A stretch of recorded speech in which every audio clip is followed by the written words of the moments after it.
আপনি কি দুবাই যাওয়ার প্ল্যান করছেন? তাহলে শুধু বুর্জ খলিফা এর ছবি দেখে টিকিট বুক করবেন না। কারণ দুবাই এমন একটি শহর যেখানে একই দিনে আপনি দেখতে পারেন ভবিষ্যতের স্কাইস্ক্র্যাপের, শত বছরের পুরনো বাজার এবং বিশাল মরুভূমি। একদিকে লাক্সারি হোটেল, সুপারকার আর ফিউচারাইজ আর্কিটেকচার, অন্যদিকে ট্র্যাডিশনাল সুক, আব্রাবোর্ড আর পুরনো দুবাই এর সরু রাস্তা। কিন্তু প্রথমবার দুবাই গেলে কোথায় যাবেন, কোথায় থাকবেন, কতদিন থাকবেন, কিভাবে ঘুরবেন আর কোন ভুলগুলো করলে আপনার ট্রিপ এর অভিজ্ঞতা খারাপ হতে পারে? আজকের ভিডিওতে আমরা জানব দুবাই যাওয়ার আগে আপনার যা যা জানা দরকার। তাই আপনি যদি দুবাই ট্রিপ প্ল্যান করেন, ভিডিওটি শেষ পর্যন্ত দেখুন। প্রথমবার দুবাইতে গেলে আপনার মনে হতে পারে এটা কি সত্যিই একটি শহর, কারণ এখানে আপনি একসঙ্গে এমন সব জিনিস দেখতে পাবেন যেগুলো পৃথিবীর অন্য অনেক শহরে আলাদা আলাদা জায়গায় দেখতে হয়। বিশ্বের অন্যতম বিখ্যাত স্কাইস্ক্র্যাপার বুর্জ খলিফা, সমুদ্রের ওপর বিশাল আর্টিফিশিয়াল আইল্যান্ড পাম জুমেরা, অন্যদিকে পুরনো দুবাই যেখানে এখনও আপনি ট্রেডিশনাল সুক এবং দুবাই ক্রেক এর পরিবেশ দেখতে পারবেন। আর শহর থেকে একটু বাইরে গেলেই মরুভূমি। এই কন্ট্রাস্টটাই দুবাই এর সবচেয়ে বড় অ্যাট্রাকশন। দুবাই যাওয়ার আগে সবচেয়ে গুরুত্বপূর্ণ কখন যাবেন। দুবাই ভ্রমণের আগে প্রথমেই ভাবতে হবে কখন যাবেন, কারণ দুবাই এর আবহাওয়া আপনার ট্রিপের এক্সপিরিয়েন্স অনেকটাই বদলে দিতে পারে। তুলনামূলক ঠান্ডা এবং আরামদায়ক সময়ে আউটডোর অ্যাক্টিভিটিস করা সহজ হয়। তখন আপনি শহর ঘোরা, বিচ, ডিসার্ট সাফারি এবং বিভিন্ন আউটডোর অ্যাট্রাকশন আরাম করে উপভোগ করতে পারেন।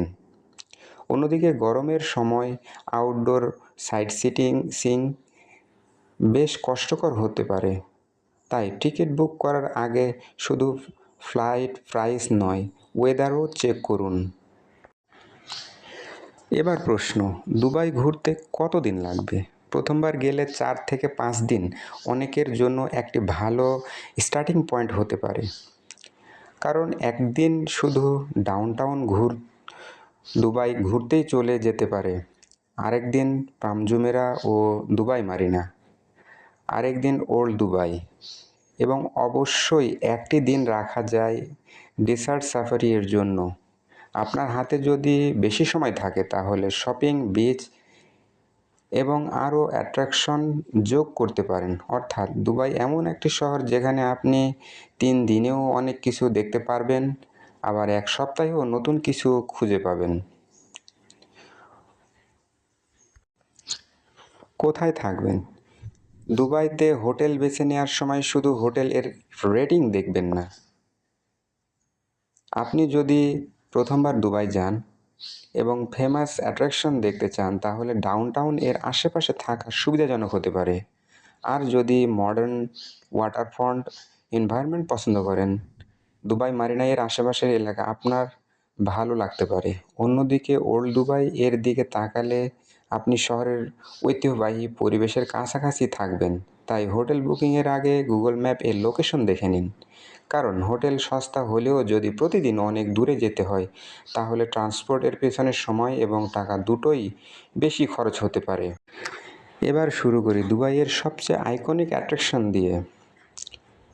Burj Khalifa. প্রথমবার দুবাই গেলে এটিকে বাকেট লিস্ট এ রাখতেই পারেন।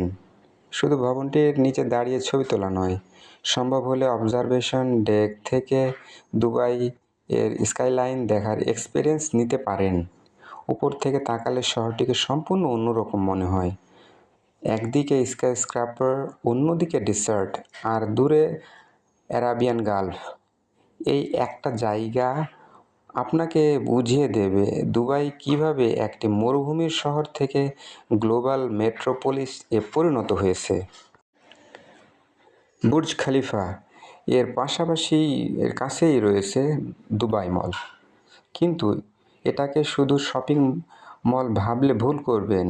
এটি দুবাইয়ের অন্যতম বড় এন্টারটেইনমেন্ট ডেস্টিনেশন। শপিংয়ের পাশাপাশি এখানে বিভিন্ন ধরনের এন্টারটেইনমেন্ট এবং ডাইনিং এক্সপিরিয়েন্স রয়েছে। তাই বুর্জ খলিফা এর সঙ্গে দুবাই মল একই দিনে রাখলে সময় বাঁচাতে পারবেন। আর আপনি যদি শপিং করতে চান, সতর্ক থাকবেন, কারণ দুবাই মলে ঢুকে